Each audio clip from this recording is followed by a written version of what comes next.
आपल्या सर्वांचे आणि देशाचे लाडके नेते आदरणीय शरद पवार साहेब हे आता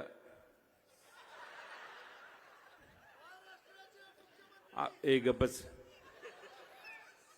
मी त्याच्यावर भाषण करतो अशी घोषणा देऊन कोणी मुख्यमंत्री होत नाही, त्याला लय उठावशे काढायला लागतात. तुम्ही गप्प बसा.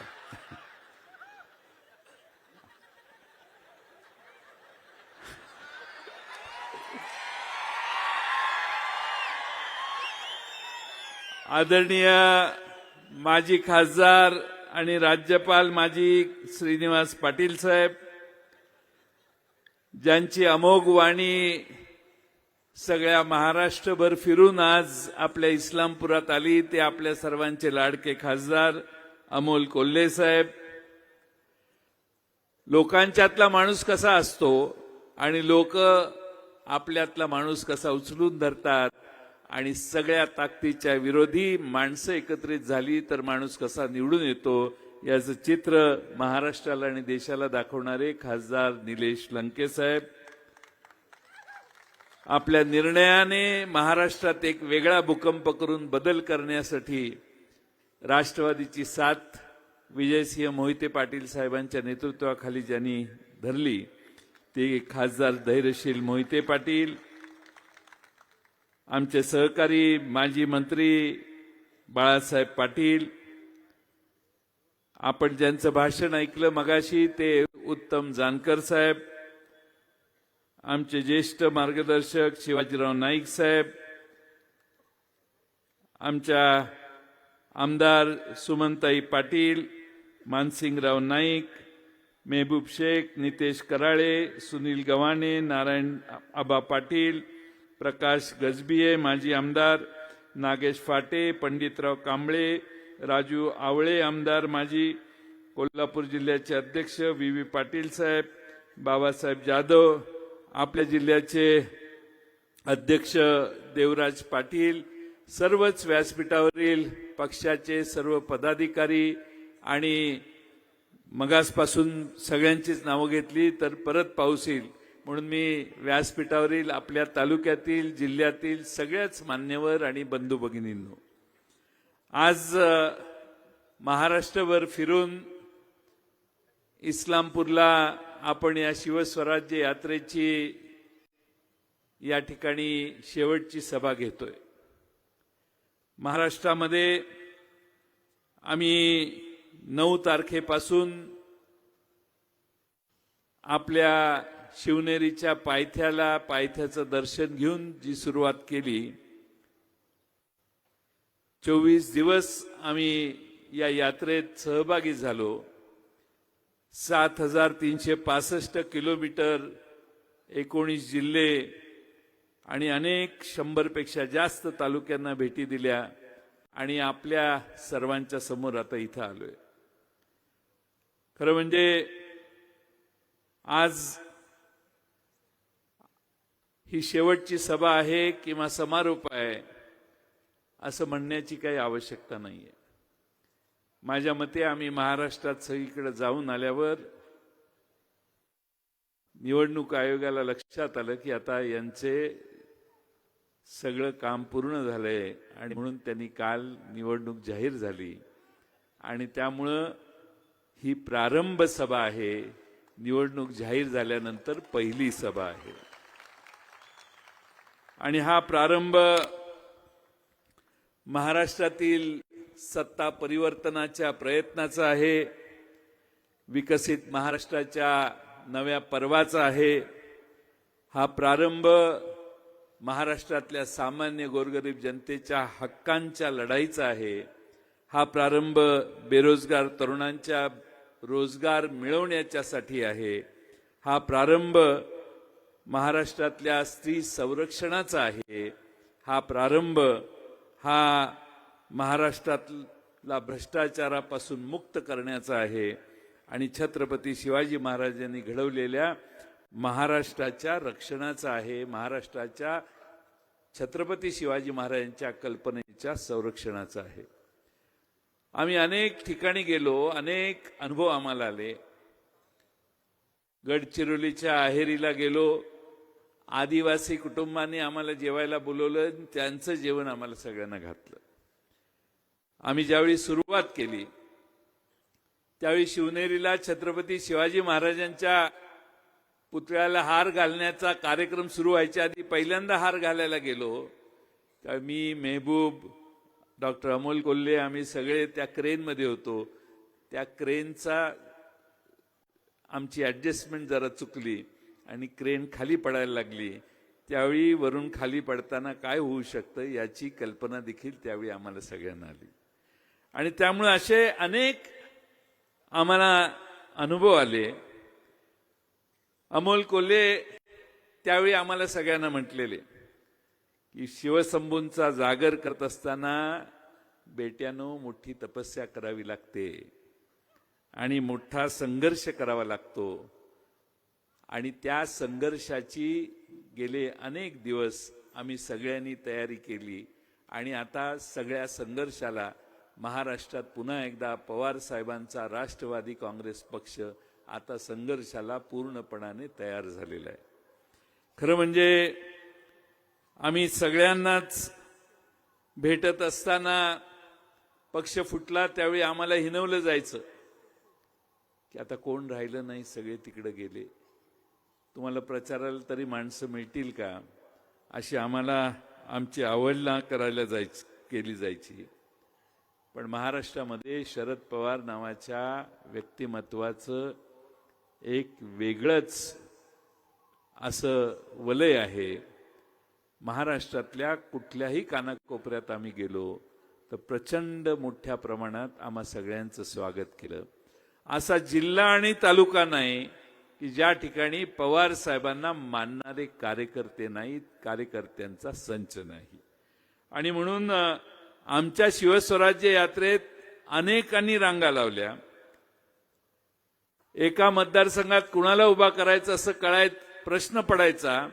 तिथं आता प्रत्येक मतदारसंघात 2, 4, 8, 10, 12 जण आहेत.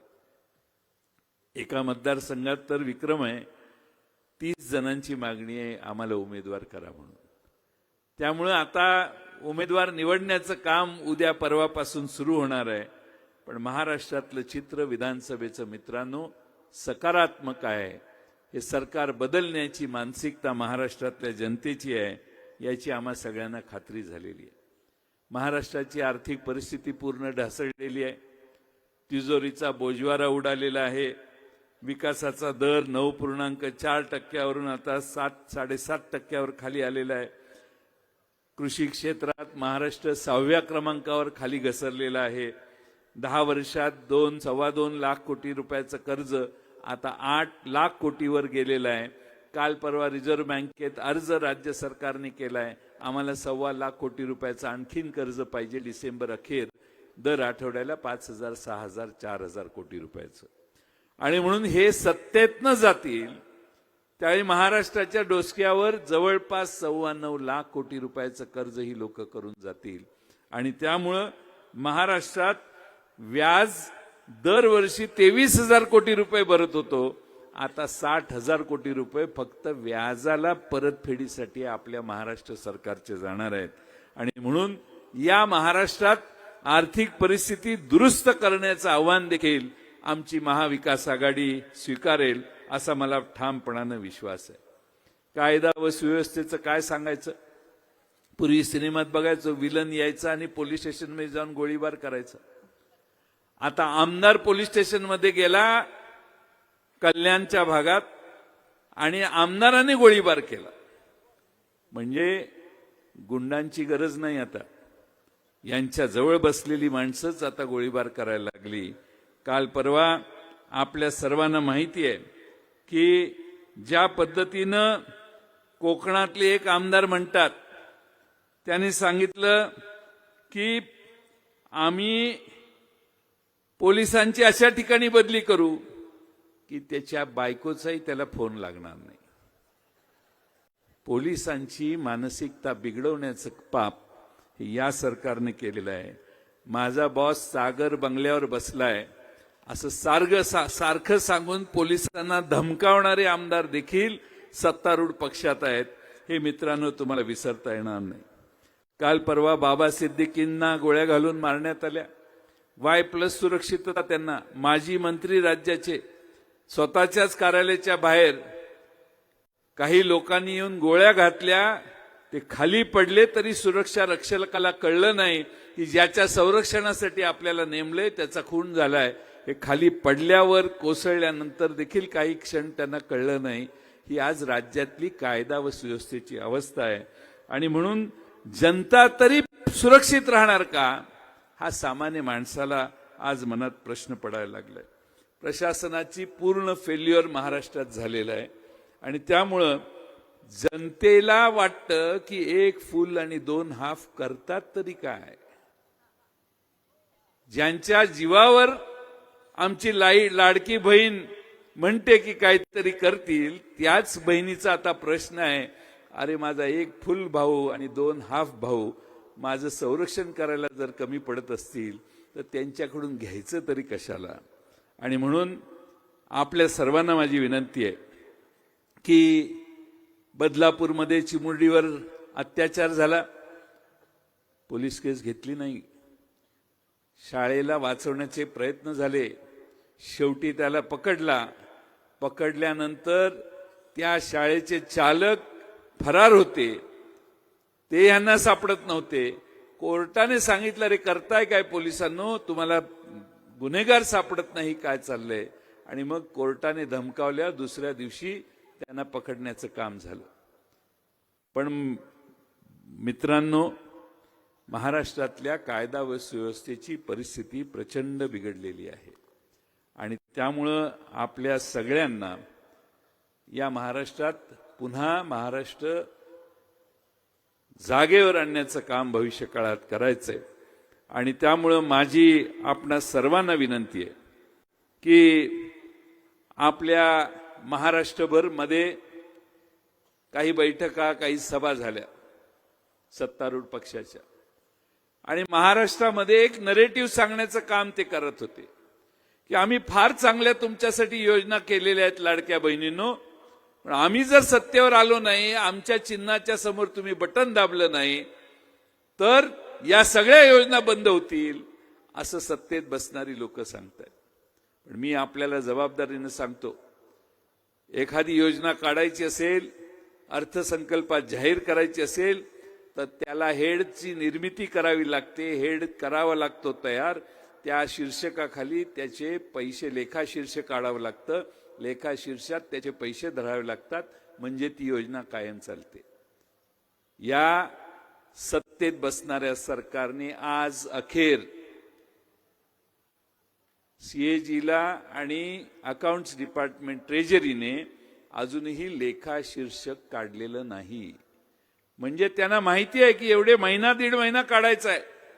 त्यामुळं सगळ्या योजना महाराष्ट्रातल्या बंद करतायत.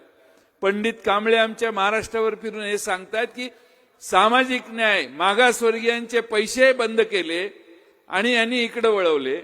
यांनी आदिवासी समाजाचे पैसे बंद केले, त्यांनी इकडे वळवले. सगळ्या प्रकल्पांचे पैसे बंद करण्यात येत आहेत आणि ते इकडे वळवण्यात येत आहेत, कारण सरकारच्या तिजोरीमध्ये पैसे नाहीत. सगळ्या योजना महाराष्ट्रातल्या बंद करण्याचं पाप या सरकारने केलंय. तुम्हाला लाडक्या बहिणीला द्यायचं असेल, त्याच्यापेक्षा आमचं सरकार आलं तर त्याच्यापेक्षा आम्ही जास्त देणार आहे, तुम्ही काही चिंता करू नका. पण यांनी अचानकपणाने काही घोषणा केल्या, त्या फक्त आणि फक्त निवडणुकांच्यावर डोळा ठेवून. लोकसभेच्या आधी तुम्ही लाडक्या नव्हत्या. आज आमची लाडकी बहीण जम्मू आणि काश्मीरचा शपथविधी आहे म्हणून, नाहीतर आज इकडेच आली असती आमची लाडकी बहीण. पण सुप्रियाताई जम्मू आणि काश्मीरचा शपथविधी आज होता म्हणून दिल्लीला गेल्यात, काश्मीरला गेल्या, म्हणून आज त्या इथं येऊ शकल्या नाहीत. पण त्या लाडक्या बहिणीची लोकसभेच्या आधी काय परिस्थिती होती. आज लोकसभा झाल्यानंतर सगळ्या दिसेल त्या गोष्टी लाडक्या व्हायला लागल्या. भाऊ लाडका, मगाशी नाटक बघितलं की नाही तुम्ही, बहिणी लाडक्या. पण हे पुतना मावशीचं प्रेम आहे. फक्त 20 नोव्हेंबर 20 नोव्हेंबरला संध्याकाळी 5 वाजेपर्यंत त्यानंतर या योजनांच्यावर काट मारण्याची भीती ह्या लोकांची आहे, कारण तिजोरी मोकळी करण्याचं काम यांनी केलंय. मी तुम्हाला महाविकास आघाडीच्या वतीनं तिन्ही पक्ष आणि आमचे सगळे मित्र पक्ष यांच्या वतीनं सांगतो की आमचं सरकार येईल त्यावेळी या लाडक्या बहिणींच्या केसाला धक्का लागणार नाही अशी कायदेशीर व्यवस्था महाराष्ट्रात आम्ही तयार करू. आणि त्याचबरोबर या लाडक्या बहीण योजना ह्या व्यवस्थितपणानं कशा चालतील आणि 4 पैसे जास्त तुम्हाला कसे देण्यात येतील अशी मार्ग काढण्याची भूमिका आम्ही सगळे आमचं सरकार घेईल हा विश्वास मी तुम्हा सगळ्यांना देतो. खरं म्हणजे भ्रष्टाचार फार वाढलाय. डांबरात निलेश लंके साहेब भ्रष्टाचार झाला. एकच डांबर 4 प्रकल्पात वापरलं असं रत्नागिरी जिल्ह्यात दाखवण्यात आलं. मेलेल्या माणसाच्या टाळूवर पैसे लोणी खातात तसं त्या मान खटाव मध्ये हॉस्पिटलमध्ये कोरोनाचा रेकॉर्ड दाखवलं की हे माणसं जिवंत आहेत. मेलेली माणसं होती पण जिवंत आहेत आणि त्यांच्यावर औषधोपचार करून पैसे 61 कोटी रुपये काढायचं काम झालं. हे सत्तेत बसणाऱ्या लोकांचं काम आहे. आणि म्हणून या ठिकाणी भ्रष्टाचार किती करावा ह्याला काही मर्यादा राहिली नाही. हे पेठ पासून आमच्या गडकरी साहेबांनी सांगलीकडे रस्ता केलाय. टेंडर काढल्यावर 45 का 46% बिलोनं टेंडर गेलं, बिलोने. पण महाराष्ट्र सरकारने टेंडर एक 20,000 कोटीचं काढलं, परवा 26,000 कोटीला गेलं. विरार पासून ते अलिबाग पर्यंतचा एक रस्ता कोणी मागितला नव्हता पण ह्यांनी करायचं ठरवले. जालन्यापासून नांदेड पर्यंतचा रस्ता 11,000 कोटीचं एस्टिमेट, 15,000 कोटीला रस्ता चाललाय. 1 किलोमीटरला विरार अलिबागला 273 कोटी रुपये सरकार मोजणार आहे आणि जालना टू नांदेड 1 किलोमीटरला 83 कोटी रुपये सरकार खर्च करायला तयार झाले. मागणी कुणाचीही नाही. आणि म्हणून माझी आपणा सगळ्यांना विनंती आहे की यांनी भ्रष्टाचाराचा कहर केला. एवढा भ्रष्टाचाराचा कहर केला की छत्रपती शिवाजी महाराज हे तुमचं आमचं दैवत, त्यांच्या पुतळा मालवणला उभा केला. स्वतः देशाचे प्रधानमंत्री मोदी साहेबांनी येऊन त्याचं उद्घाटन केलं. पण तो पुतळा उभा करताना यांनी याच्यात पैसे खाल्ले, भ्रष्टाचार केला. तो पुतळा कोसळला. महाराष्ट्राचा स्वाभिमान त्या क्षणी कोसळला. याला प्रायश्चित्त देण्यासाठी तुम्ही आम्ही पूर्ण ताकदीनं काम केलं पाहिजे. छत्रपती शिवाजी महाराजांच्या पुतळ्यात जर तुम्ही पैसे खाणार असाल, त्यात भ्रष्टाचार करणार असाल, ती उभारणी जर ते चुकीच्या पद्धतीनं करणार असाल तर समस्त महाराष्ट्रातली जनता 20 नोव्हेंबरला यांना शिक्षा दिल्याशिवाय राहणार नाही आणि ते काम आपण पूर्ण ताकदीनं करायचंय एवढी विनंती या निमित्ताने मी करतो. आमचा दौरा बरेच दिवस चालला. मेहबूब शेख असतील, आमचे सुनील गव्हाणे विद्यार्थीचे अध्यक्ष असतील, यांनी सतत अमोल कोल्हे साहेबांनी आमच्या बरोबर साथ दिली. आमच्या महिला अध्यक्षा खडसे ताई काही दिवस होत्या. आमचे व्यापार संघटनेचे अध्यक्ष पूर्ण काळ होते आणि सामाजिक न्यायचे आमचे पंडित कांबळे देखील पूर्ण काळ होते. सगळ्यांनी साथ दिली. शेवटी घरदार सोडून आमच्या मागे फिरायचं हे किती अवघड काम आहे ते ह्या सगळ्यांनी केलं आणि प्रत्येक ठिकाणी निक्षून राष्ट्रवादीची पवार साहेबांची भूमिका सांगण्याचं काम केलं. आमच्या सभा बऱ्याच मोठ्या झाल्या, अनेक ठिकाणी झाल्या. पण मी आपणाला एक सांगतो, या सभा या पवार साहेबांच्या नावामुळे झाल्या, या काही आमच्यामुळे झाल्या नाहीत. पण पवार साहेबांची माणसं येत आहेत, पवार साहेबांच्याकडून माणसं आलेली आहेत आणि पवार साहेबांची भूमिका मांडण्यासाठी आलेली आहेत. हे कळल्यामुळं महाराष्ट्रातली जनता पदोपदी आम्हा सगळ्यांना या ठिकाणी स्वागत करत होती. पक्ष सोडताना अनेक जण आमच्यातून जात होती. मी सगळ्यांना सांगत होतो जाऊ नका, घोटाळा होईल. पण काय कोणी ऐकलं नाही आणि तिकडच्या सगळ्या साधन संपत्तीची माहिती आम्हाला द्यायची. त्यांच्याकडे हे आहे, हे आहे, हे आहे, हे आहे. जयंत पाटील, काय तुमचं टिकणार आहे कशात? अमिताभ बच्चनचा दीवार मधला एक डायलॉग मी सांगतो तुम्हाला. अमिताभ बच्चन त्या शशी कपूरला सांगितलं त्याने, मेरे पास गाड़ी है, बंगला है, बैंक बैलेंस है, तुम्हारे पास क्या है? शशी कपूर शांतपणे म्हणतो, मेरे पास माँ है. आणि 2 मिनिटात ते अमिताभ बच्चनचा चेहरा खरकन पडतो. मी यांना सांगत होतो, ते म्हणायचे, हे आहे जयंतराव, तुम्हाला माहित नाही, चला तुम्ही तिकडं, तुम्ही चूक करताय, सत्तेशिवाय काही नसतं, संकट हे बाकीच्या सगळ्या गोष्टी होतील, तुमच्यासाठी पद राखून ठेवलेलं आहे. आणि काय आहे तुमच्याकडे, काय आहे? तर सगळा पक्षच मोकळा होतोय, तुमच्याकडे काय राहिलं नाही. मी त्यावेळी सांगितलेलं, माझ्याकडे शरद पवार साहेब आहेत आणि हा नेता असा आहे की शून्यातून जग निर्माण करण्याची ताकद असणारा हा नेता आहे. आज उगाच नाही, महाराष्ट्रातल्या जाईल त्या ठिकाणी महाराष्ट्रातली तरुणाई त्यांच्या मागे आज उभी राहिलेली आहे.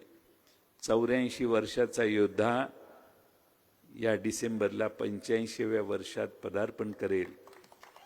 भारतामध्ये अनेक नेते होऊन गेले. मी फार लहानपणापासून पवार साहेबांना, स्वर्गीय राजाराम बापूंच्या वेळेपासून मी फार जवळून बघायचो. क्रिकेट मॅचला गेलो तर आता तुम्ही कसे सेल्फी काढायला प्रत्येकाच्या जवळ जाता, तसं मी त्यांच्याकडे जाऊन फोटो काढायचा प्रयत्न लहानपणी करायचो. पण त्या वेळेपासून महाराष्ट्रातल्या तरुणाईला त्यांची भुरळ आहे. आणि आज त्यांचं वय वर्ष 84 झालेलं असतानाही महाराष्ट्रातली तरुण हे आज त्यांच्याकडे आशेनं बघतात. कारण ह्या सगळ्यांच्यापेक्षा हा नेता उजवा आहे. महाराष्ट्रातल्या शाहू फुले आंबेडकरांच्या बहुजन समाजाला तारणार आहे. शाहूंचे विचार, आंबेडकरांचे विचार, फुलेंचे विचार, छत्रपती शिवाजी महाराजांचे विचार आचरणात हाच नेता आणू शकतो, ही महाराष्ट्राला पक्की खात्री झालेली आहे. आणि म्हणून सगळा महाराष्ट्र आज त्यांच्या मागे उभा आहे. उद्धव ठाकरेजींच्या मागे देखील महाराष्ट्र उभा आहे. काँग्रेस पक्षही आपल्याबरोबर आहे. आमचे मित्र पक्ष आघाडीतले आहेत. आम्ही सगळे मिळून महाराष्ट्रातली ही सत्ता बदल करू, हा माझ्यासारख्या कार्यकर्त्याला मनापासून विश्वास आहे. खरं म्हणजे ही आपल्या सर्वांना, माझ्यासाठी मला असं वाटतं की ही पवार साहेबांच्या विचारांची लढाई आहे. पवार साहेबांसाठी ही लढाई आहे. त्यामुळे तुम्ही मगाशी जी भाषा वापरली ना, हे करा आणि ते करा, त्यासाठी ही लढाई नाही आहे. एवढं लहान मन तुम्ही दाखवू नका. ही लढाई विचारांची लढाई आहे. महाराष्ट्रामध्ये शाहू फुले आंबेडकरांचा विचार टिकणार की नाही हा प्रश्न महत्त्वाचा आहे. जातीयवादी विचारांच्या विरोधी लढाई आहे आणि ही लढाई लढण्यासाठी आपण पवार साहेबांच्या मागे उभा आहोत. मला फार वर्षापासून आठवते, बाबासाहेब दादा साखराचे आणि दिलीप तात्या होते, तुमचं शिष्टमंडळ पवार साहेबांना भेटायला गेलेलं. नुकताच मंत्री झालो तुम्ही. बाबासाहेब दादांना फार हे होतं की जयंत मंत्री झालाच पाहिजे. साहेबांनी शांतपणे सांगितलं, त्याला जरा उमेदवारी करू दे, आत्ताच आमदार झालेला आहे. त्यानंतर कधी आयुष्यात मी शिष्टमंडळ त्यांच्याकडे नेलं नाही. पण मी तुम्हाला एक सांगतो की आर.आर. आबांची आज मला मनापासून आठवण होते. आर.आर. आबांच्या बरोबर आम्ही सगळे काम करत होतो. आर.आर. आबांची देखील आदरणीय पवार साहेबांच्यावर प्रचंड निष्ठा होती. जग इकडचं जिकडं आज ते जर असते की नाही, तर त्यांनी आणि मी मिळून अमोल कोल्हेंच्या मदतीनं महाराष्ट्र ढवळून काढला असता. आज ते नाही आहेत याची आम्हा सगळ्यांना खंत आहे. पण अनेक असे प्रसंग आहेत की एका जिल्ह्यात 2 मंत्री ठेवण्याचं काम पवार साहेबांनी कायम केलं. आणि कधीही, मी आता शैलजा स्टेजवर आहे तिच्यासाठी सांगतो, सत्य साईबाबा घरी आले, शैलजाने व्यवस्था केलेली, त्यांची जेवले गेले. शिवराज पाटील साहेबही आमच्या घरी त्यावेळी आलेले. त्यावेळी आणि मग दिल्लीला गेलो. त्यावेळी मंत्रिमंडळ स्थापना होणार होती. पवारसाहेब जेवणाच्या टेबलवर दिल्लीत बसले. म्हटले, माझ्याकडे तक्रार आलेली आहे की सरकारी बंगल्यात तुम्ही सत्यसाहेबांना आणून त्यांची पूजा केली, तर सरकारी बंगल्यात कशी काय करता तुम्ही? त्यामुळे मला निवेदन आली आहेत की तुम्हाला मंत्रिमंडळातून काढावं लागेल. तर आता साहेबच म्हणतात म्हणजे आपलं गप्प बसून आम्ही परत आलो. मग मी आर पाटलांना सांगितलं, आता आबा एवढी कामं करून घ्या, उद्या शपथविधी तुमचा आहे. आबा किती पोचलेले. आबा म्हटले, जयंतराव तुमचा शपथविधी नसेल तर मी शपथच घेणार नाही. मी म्हटलं, अहो घ्या, असं करू नका. ते आणि मी एकमेकाला आग्रह करतोय. लोकांना असं वाटतं की यांच्यात फार मतभेद होते. आम्ही दोघांनी मिळून हा जिल्हा एवढा गोळा केला होता की ह्या जिल्ह्यात राष्ट्रवादीचीच सत्ता, जिल्हा परिषद, जिल्हा मध्यवर्ती बँक आणि सगळीकडे होती. आबांची आठवण यासाठी होते की आजच्या संघर्षाच्या काळात आबांचा सारखा एक निष्ठावंत नेता, आपण जसे उभे राहिलोय तसेच आबा देखील पवारसाहेबांच्या मागे उभा राहिले असते. आणि आज सुमनताईंनी आणि त्यांच्या घराने निर्णय घेतलाय पवारसाहेबांच्यावर उभा राहायचा. तो त्याच निष्ठेचं प्रतीक आहे असं मला या ठिकाणी सांगितलं पाहिजे. वेळ बराच झालाय. तुम्हा सगळ्यांना माझी विनंती आहे की ही आता आपली शेवटची सभा अशी ह्यांनीच घोषणा केली, अमोल कोल्हेंनी. आता ही शेवटची सभा म्हणण्यापेक्षा तुम्ही सगळ्यांनी आपला तुतारी वाजवणारा माणूस, सारखे तुतारे वाजतायत की नाही ते तुमच्या लक्षात यावं म्हणून की ही आपलं चिन्ह आहे. हे काही नवीन म्युझिक नाही आहे. त्यामुळे तुतारी वाजवणारा माणूस हे आपलं चिन्ह आहे. ते सगळ्या घरात जाऊन सांगा. माझ्या इथं भगिनी मोठ्या प्रमाणावर बसल्यात, त्यांनी ऑलरेडी काम चालू केलेलं आहे. प्रत्येक गावात जाऊन तुतारी वाजवणारा माणूस हा चिन्ह जयंत पाटलाचं हे सांगण्याचं काम आमच्या भगिनींनी केलेलं आहे. नंतर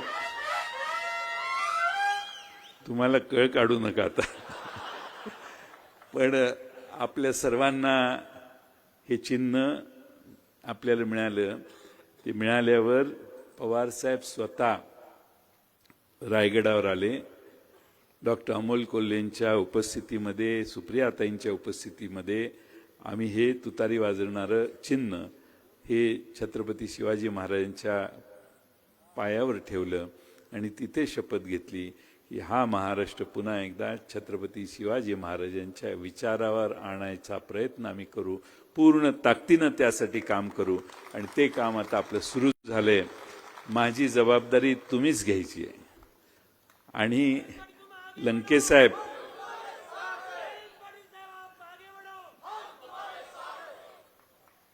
साखराळकर आता नको, आपल्या लंकेसाहेबांना सांगतो. लंकेसाहेब, माझं ह्या माणसांचा माझ्यावर एवढा उपकार आहे. 90 साली एक इलेक्शन झाली आणि 95ला TN सेशन आला, सभा नाही, इलेक्शन झाली नाही. 99 साली नवीन चिन्ह आलं, 1 लाख रुपयाची स्टिकर छापले, तेवढाच काय आपला खर्च असेल. आणि 40,000 रुपये वर. शामराव अण्णा आमचे आहेत निवडणूक प्रतिनिधी, त्यांना निवडणूक आयोग विचारायचा, ये कुछ तो दाल में काला है, ऐसा कैसा हो सकता है, ये इतना खर्चा, तुम्हारा उम्मीदवार किधर गया. मी कधी प्रचारच 9 साली केला नाही. 99 साल, मला वाटतं की 95 साली नाही, 99 साली नाही, 4 साली तर एकही सभा झाली नाही.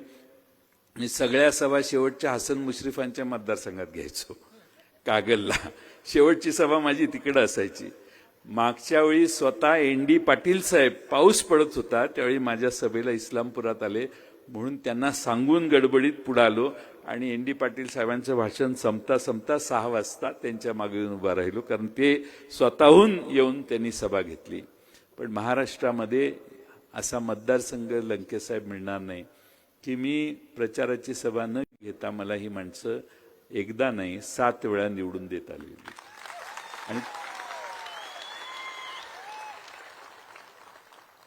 आणि सगळ्यात महत्वाचं काय आहे, माझ्या विरुद्ध शिव्या द्यायला लागलं की आपोआप हे कामाला लागतं. त्यामुळे मी वाट बघत असे कधी सुरू होते, म्हणजे आपलं कार्य चालू होईल. त्यामुळं आपण सगळ्यांनी महाराष्ट्रातल्या राजकारणामध्ये मला इथपर्यंत तुमच्यामुळे मी आलो, पण नेहमी गॉडफादर असावा लागतो.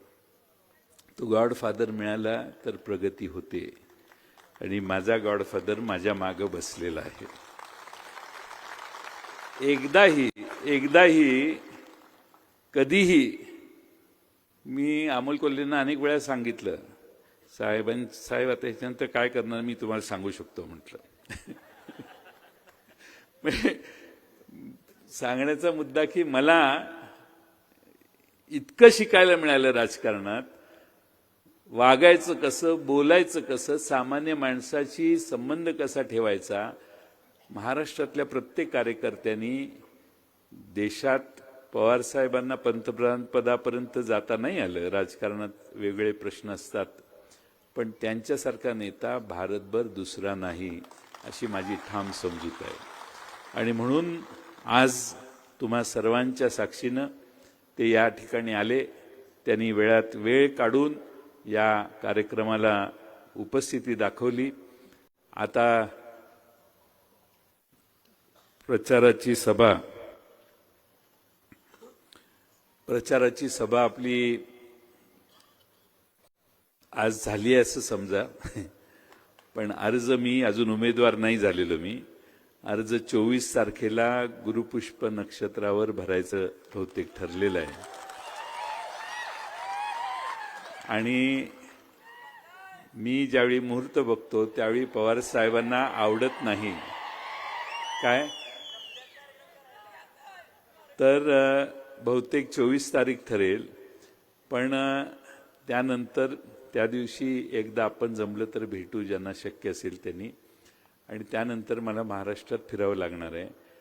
माझी काळजी तुम्हीच घ्या.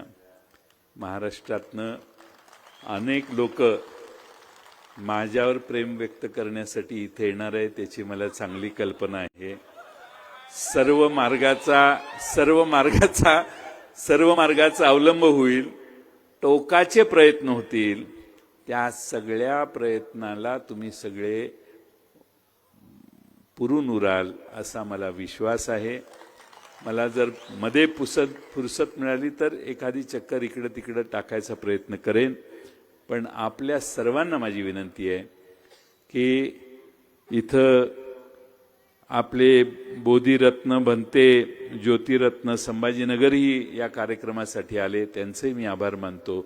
व्यासपीठावर निलेश लंके, आमचे सगळे खासदार, मोहिते पाटील साहेब, अमोल कोल्हेजी सगळेच आले. सगळ्यांचंच नाव पुन्हा घेत नाही. त्या सगळ्यांचे आभार मानतो आणि आदरणीय पवार साहेबांना मार्गदर्शन आपणाला करण्याची विनंती करतो.